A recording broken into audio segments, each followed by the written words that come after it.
In 2026, 5 companies will spend approximately $685 billion building physical infrastructure.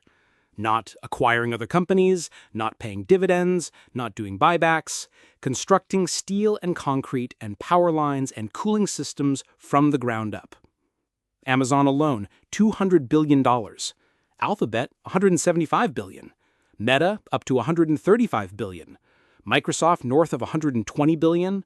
Oracle, $50 billion. Combined, these 5 companies are spending approximately $685 billion on physical infrastructure in a single year, more than the GDP of most countries on Earth. All of it directed at the same thing: data centers. A data center is not, despite how it sounds, a building full of computers. It is a power plant that happens to contain computers. Everything else, the architecture, the location decisions, the operating costs, the competitive advantages, the reasons certain facilities are worth billions more than others, flows from that single reframe. The primary input is electricity. The primary constraint is electricity. The primary competitive differentiator is electricity cost, reliability, and efficiency. The computers are the tenants. Power is the product. Now the build cost. In 2026, the average cost to construct 1 megawatt of data center capacity globally is approximately $11.3 million. That covers the shell, the building, the power infrastructure, the cooling systems, the backup generators, the physical security. It does not cover the technology inside. For an AI-optimized facility running the GPU clusters that train large language models, the technology fit-out adds another $25 million per megawatt on top of the construction cost. A 100-megawatt AI facility costs somewhere between $900 million and $3.5 billion before a single server is plugged in. For context, a 100-megawatt facility is large but not exceptional by hyperscale standards. Meta is building a single data center campus in Ohio rated at 1 gigawatt, 1,000 megawatts, in one location. Construction costs have been rising at 7% per year for 5 consecutive years, and they are not falling because the bottleneck is not capital. The bottleneck is power. Every major data center market in the world is currently power constrained. Utilities in Virginia have received requests for more than 50 gigawatts of new data center connections in Pennsylvania alone. The grid was not built for this, and approving a new connection, running transmission lines, building substations, this takes years, sometimes decades. You can raise $1 billion in 6 months. You cannot get a 100-megawatt power connection approved in 6 months. The result is that data centers with existing power connections are dramatically more valuable than their physical construction cost suggests. They hold something that cannot be fast-tracked. Now, the 3 revenue models. Because owning a data center is not one business, it is at least 3 completely different businesses. The first is colocation. You build the facility and provide the power, the cooling, the physical security, the fiber connectivity. Your customers bring their own servers and pay you rent, not for floor space, but for power capacity. In 2025, the average global colocation rate was approximately $217 per kilowatt per month, with power-constrained markets like Northern Virginia commanding significantly higher rates and growing. A 30-megawatt colocation facility at average market rates generates approximately $65 million per year in revenue. To earn a 10% return on a $300 million construction cost, you need around $100 million per year, which means utilization, keeping the facility full, is everything. Empty cages are the colocation operator's worst outcome. Unlike a hotel that can discount rooms to fill them, empty data center capacity costs money to maintain and generates nothing. The economics require long-term contracts. The best facilities in the best locations sign 10 to 15-year leases. The rest sit half-empty and slowly erode. The second model is cloud. You fill the facility with your own compute infrastructure, servers, storage, networking, and rent it to businesses and developers by the hour, the minute, or the fraction of a second. This is the Amazon Web Services, Google Cloud, Microsoft Azure model. The margins are materially higher than colocation when infrastructure is fully utilized, but the capital requirement is also dramatically higher because you are funding not just the building, but everything inside it. This brings us to the most interesting economic tension in the entire industry. A data center building lasts 30 years. The GPUs inside it are functionally obsolete in 2 to 3 years. Every generation of AI chips delivers dramatically more compute per watt than the previous one, and the facilities optimized for the last generation need physical modification to handle the next. Rack density has exploded. Where a traditional server rack consumed 5 to 10 kilowatts, current AI training clusters run at 50 to 100 kilowatts per rack. The power and cooling infrastructure designed for the previous generation cannot support that density without expensive upgrades. The building is the permanent asset. The compute is a rapidly depreciating consumable that happens to sit inside it. Goldman Sachs estimates total AI infrastructure spending between 2026 and 2031 at $7.6 trillion, with the majority going to chips and compute rather than buildings. The buildings represent the minority share of investment, but the longest-lived asset. The third model is purpose-built AI infrastructure, a new category that emerged in 2025 and 2026.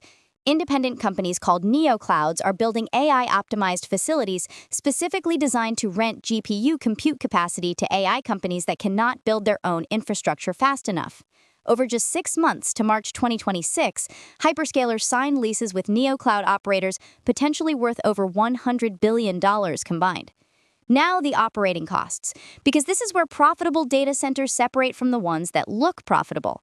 Electricity represents between 40 and 60% of total operating cost. Not overhead, not maintenance, electricity, the ongoing cost of running what you built. For a hyperscale operator spending billions annually on power, a 1% improvement in efficiency is worth tens of millions per year.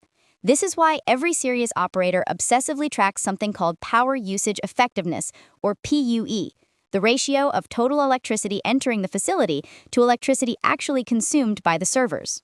A PUE of 1.0 would mean every watt goes directly to computing, which is physically impossible.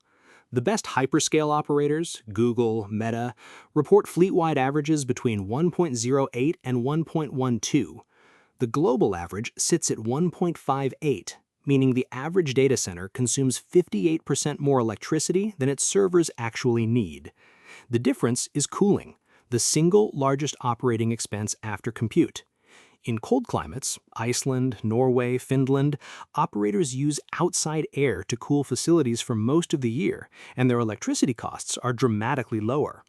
The same facility in Reykjavik and Phoenix consumes meaningfully different electricity for identical compute output. The location decision is locked in at construction, and its cost consequences compound across 30 years of operation. Now the issue the industry does not like to discuss openly: water. Evaporative cooling, one of the most cost-effective ways to manage data center heat, consumes enormous volumes of water. Microsoft's global data centers used over 6 million cubic meters of water in 2022. Google reported similar figures. Training a single large AI model consumes millions of liters of water. Microsoft's Iowa facility evaporated the equivalent of the monthly water use of over 100,000 Americans during the GPT-4 training period alone. Not because the computers need hydration, but because the cooling system evaporates that water continuously to manage the heat generated by computation running at full load for weeks on end. In a world where water rights are being contested across drought-stressed regions and water stress affects 2 billion people globally, the placement of massive cooling systems in water-scarce areas is creating the same regulatory and community conflicts that agricultural water use has generated for decades. The data center industry is not yet fully pricing this risk into its location decisions, but the pressure is building. Now the geography that explains why certain locations command such dramatic rent premiums. Northern Virginia, Specifically, the corridor around Ashburn, known as Data Center Alley, hosts more data center capacity than any other location on Earth. Rents are among the highest globally.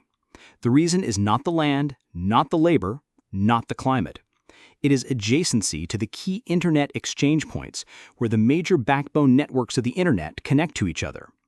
Latency, the delay in data transmission, is physically determined by geography. You cannot compress the speed of light, and data traveling between providers takes the fastest available path through those exchange points.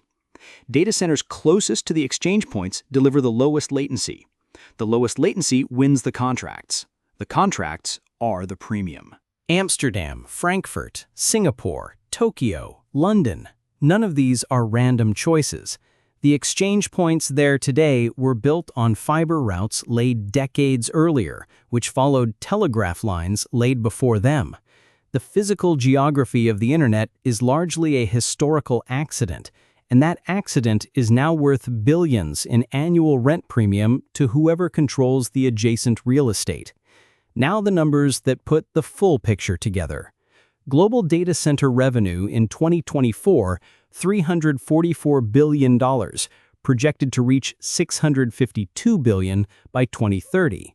Global capacity in 2025, 135 gigawatts, expected to double to 200 gigawatts by 2030. U.S. data centers consumed 4.4% of all American electricity in 2023, a share expected to double or triple by 2028.